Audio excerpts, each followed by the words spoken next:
Évidemment, je ne connais pas, malheureusement, je ne connais que ce que nous venons de faire là.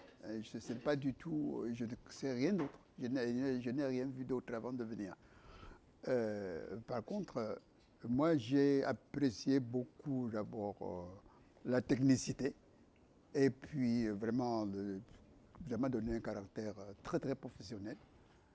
Et je pense que Abdoulaye, il a posé les questions fondamentales. Alors, savoir maintenant si nous, on a été à la hauteur de donner satisfaction à vos auditeurs ou vos téléspectateurs, je pense que c'est vraiment à eux de juger. Je sais qu'il y a une question, disons deux, qu'on aurait, c'est-à-dire le problème de l'évolution de Samir, hein, et dans même la définition de ce que, parce que même dans un terme comme déconnexion et tout ça, de là, il a parlé de la démocratie.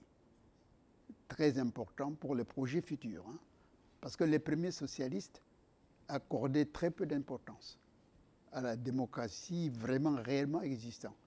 On se contentait d'appeler ça démocratie populaire ou je ne sais pas quoi, mais une démocratie, n'est-ce pas, qui intègre certains éléments très importants qui se trouvent dans ce qu'on a appelé dans le temps la démocratie bourgeoise. C'est très important, et en particulier tous les trucs autour du droit de l'homme et tout ça. Ça, c'était un premier. Le deuxième, c'est la question de la paysannerie, qui est la question sur laquelle Samir a beaucoup insisté lorsqu'il a essayé d'apprécier les expériences socialistes qui ont eu lieu en Union soviétique, en Chine, au Vietnam et à Cuba.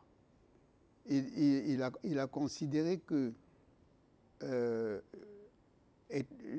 comme dans les premiers écrits, dans le Capital, lorsque Marx avait écrit, l'exploitation portait fondamentalement sur la classe ouvrière. Le paysan, ce n'était pas du tout intégré. Alors, mais Samir, il a dit, mais l'histoire a montré que, n'est-ce pas, là où ces révolutions ont eu lieu, ils avaient affaire à la paysannerie. Alors, comment est-ce qu'ils ont intégré, n'est-ce pas, le fait d'essayer, de faire des pays socialistes avec une paysannerie massive.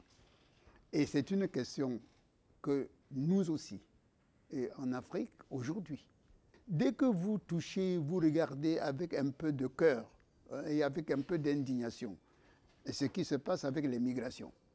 Et comment tous ces tombes, tous ces gens qui meurent en Méditerranée et tout ça, on peut dire c'est parce que localement, il n'y a pas de moyens, au point que les gens aillent presque en partie volontairement au suicide.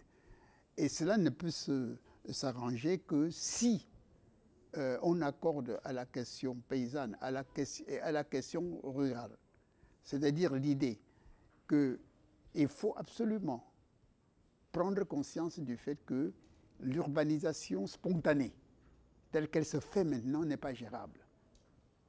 Et qu'il faut de plus en plus des jeunes qui grandissent en milieu rural, qui y restent et qui trouvent sur place ce dont ils ont besoin pour réaliser leur vie, n'est-ce pas? Et Salif rappelait très opportunément l'autre jour que cela suppose, n'est-ce pas, un certain type d'industrialisation.